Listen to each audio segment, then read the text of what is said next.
Suzy will perform for us The Last Word of a Bluebird by Robert Frost.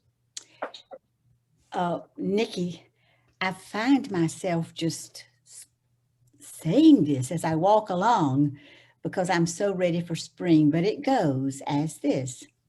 As I went out, a crow in a low voice said, "Oh, how do you do?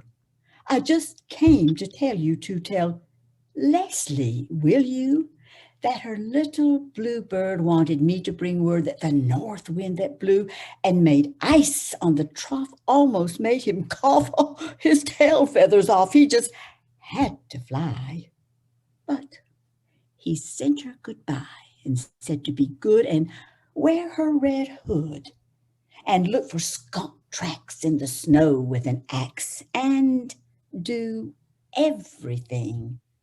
And perhaps in the spring, he would come back and sing."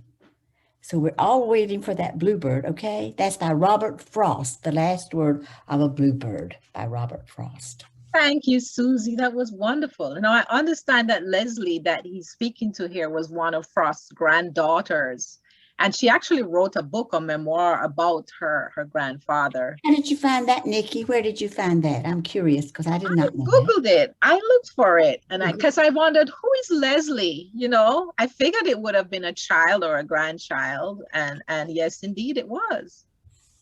That shows his happier, lighter spirit with his childlike with children, and it's wonderful, I think. So anyway. Yes, it is. It is wonderful because he did have a hard life, and some of his children had died when they were young. So I love this poem. I love how you recited it, and thank you for that.